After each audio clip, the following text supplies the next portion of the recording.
years has steadily released some great fragrances. And this one right here, guess what? Continues that trend. Let's go.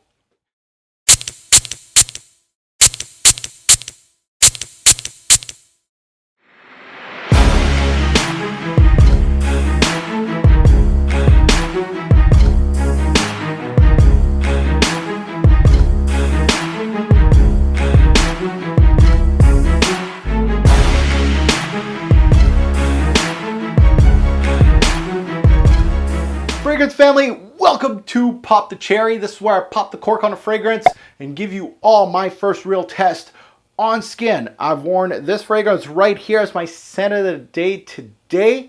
I'm going to let you know how good or bad it went today with this one.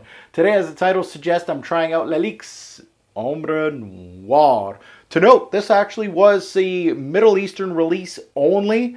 However, recently this thing has been trickling through to online discounters and has landed in North America. That's why your boy has it right now in his hands. Now let's take a look under the hood for some stats on this one. Release date is 2017. The nose behind this one is Karine Dubreuil. Karine was the creator of Gucci Pour Homme 2, Eau de Boat from L'Occitane, and has done recently some very solid releases for the house of Lalique. Now, how did I get my beautiful bottle in my hands? I got it from my partner in crime, FragranceX.com. Merci beaucoup, boys. Robes08 coupon code will give you 15% off on FragranceX.com. So, the major notes in Ombre Noire to my nose, with again this early testing, would have to be tobacco, cinnamon, and papyrus. Papyrus is huge in this fragrance. It really does. Papyrus is utilized in a lot of Indian-based fragrances, so it's very popular in India as a note, and it has a lot in here. The spices in here actually smell a little bit like cumin to me. So papyrus, very interesting note, and this one utilizes actually very, very well. So let's get to it. As my scent of the day, I have it on my skin right now, actually on this shirt, but I will, the dry down's right here. It has some tobacco tendencies there that I can smell.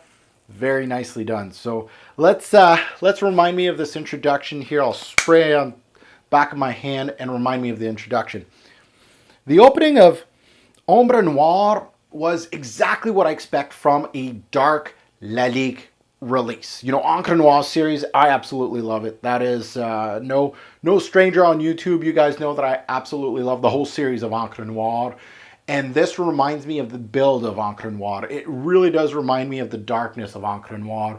I'm very, very, very surprised I checked out a couple reviews before purchasing this fragrance, and I was super surprised that some reviewers online were talking about how transparent this fragrance is and how they're getting a lot of mint and they're getting a lot of fig. And I'm just, when I smelt this, hell no. This is not an uplifting scent here. This opening goes straight to business with heavy spice to my nose. Again, the spice from the papyrus, and of course the cinnamon. I mean, really reminded me, the spice here, if you dig really deep, it reminds me of cumin. So it does remind me of cumin-like to my nose with some slightly dried dates, like a fruity, dry feel to the fragrance. There is some cognac in here. There is some woods here backing it, of course, from the papyrus, among others. There's the tobacco up top too. I can slightly detect some mint and some fig leaf in here, but they're not. The darker notes are engulfing this fragrance. They're engulfing this fragrance with viciousness. It really isn't an uplifting scent. Right off the top, it's down to business. The dark notes prevail. So it starts dark, deep, dry, and that theme is going to continue well into the dry down of this fragrance.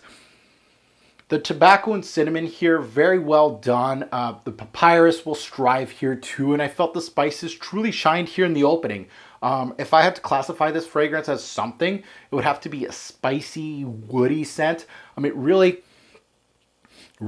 shows a lot of spice up top. The cognac isn't too boozy here. With a lot of designer scents, you're going to see a lot of of boozy notes in the note breakdown, but they really don't give you booziness. They really just give you the idea of booze, some herbal or some spicy feelings to the fragrance. And this has it. I mean, it has that spicy feel to the fragrance. Not really boozy, but more spicy. It has tobacco in it. The tobacco is more dried, more almost has like an herbal quality to it, and that may be from the green from the papyrus too.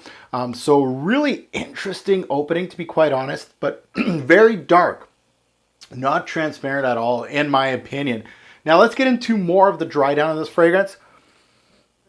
The dry down shows more of the papyrus here with dark green and woody aspects to the fragrance. The tobacco aids here in the darker theme, the cinnamon. There's some balsamic qualities here. There's some smoky qualities in this fragrance, more into the dry down. There's myrrh and there's olibanum too.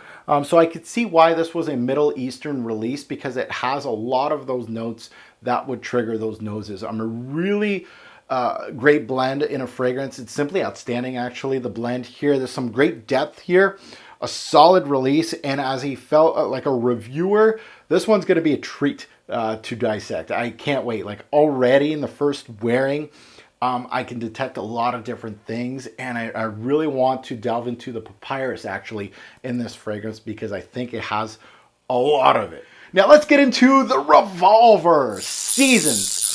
I can see this one perfect for fall. I wore this one obviously in the middle of winter here, and it's not out of place. And I could also see it for rainy, dark spring night. And that goes to day or night. I really think this one is night all the way through, with the tobacco, the heavy spices, the cognac, among others. This is definitely a night out fragrance. Versatility. It's going to take a little hit here. There's average versatility with this one. I feel like it may handcuff you a little bit in the cooler months, and it's really going to handcuff you in the darker or the warmer months, just because it won't work that well in the warmth. Projection, longevity. This is where this fragrance kind of disappointed me a little bit. Again, it's my first few wearings. So again, the test is more into the fragrance review of this. Once this goes into the vault and starts getting, for me to try it, I'm going to try it outside in the winter. I'm going to try it inside. I'm going to try it during day and nights. I'm going to try it in the spring, a little warmer months, and see how it does. But projection was fairly below average. I oversprayed this fragrance, and it was disappointing in this wearing. Nobody really could smell me.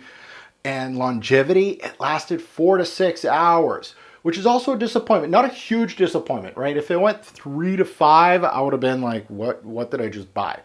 4 to 6 is pretty good, but I'm really looking at 6 to 8 for this type of fragrance. At least 6 to 8, and 4 to 6 is not where I want this fragrance to be. So I'm going to keep a lookout on that for the fragrance review. Overall, Ombre Noire, what do I think about it? It fits like a glove with the rest of the Lalique dark fragrances, the Ombre Noire series. I'm not saying it smells like it's part of the Ombre Noire series, but it's what I came to expect from an Ombre Noire release from Lalique. It really just shows you really great depth. It's dark and it's very interesting. It's almost artsy a little bit. The papyrus in here, very interesting. Performance is the one thing that it's lacking a little bit, so I gotta keep an eye on that. But I love the blend and I love the depth in this one. And as a reviewer, this one's going to keep me with my hands full, and I can't wait to try it. That's the thing with these first impressions or pop the cherry videos, is that I'm excited to try this one out. This is going in the queue, and I can't wait to try it out. As always, with a lot of Laliques, one word of warning: if you are interested, always go with discounters. Now, I'm not saying go to fragrancex.com, but they are my partner. But patience is the key with Laliques, because they always go $50 or under. So this can be a steal for under $50. Wow, I can't think of too many fragrances under 50 that'll do what this does. The quality is there, especially in this. Just trying this fragrance out already, I'm blown away with the quality. So guys, I would love to hear your take on Ombre Noire. Have you got your mitts on this? I'd love to hear the comments below or see the comments below if you have smelled this fragrance, good or bad. I'd love to hear your take. If you haven't sniffed it, let's talk about the House of Lalique, because not a lot of people are talking about the House of Lalique. What is your favorite from the House of Lalique? Should I get more from the House of Lalique? I know that I've really spotlighted Ombre Noire, and I do have a bunch more from Lalique that I need to review. If you have enjoyed this content, please hit the like button, subscribe if you haven't, and you know that bell, it's waiting to be rung. Are you part of my notification gang yet? If you haven't already checked me out, I am on Twitter, I'm on Instagram, and I'm also on Facebook. You can just type in Robes Await on that social media and you'll find me. I also have a Facebook group called Fragrance Guru Nation. We have 14,900 members currently, and we're going for 15,000. We're very close to it. We are the biggest Facebook group on Facebook for fragrances. So come check us out. Now I'm going to leave you with a few takes from all that social media. I asked everybody on my social media, what do you guys think about this fragrance if you have smelt it? And I certainly appreciate everybody that gave their 2 cents. And I'm going to put that at the back end of the video so you have a little more opinions on this fragrance. If you're close, you're on the trigger finger, you're like, oh, fragrance X, Robes Await, Ombre Noire, let's buy it. As always, do remember, a greater pour fragrance will make a lasting impression. You want a good lasting impression. Choose your scent wisely. Thanks for watching.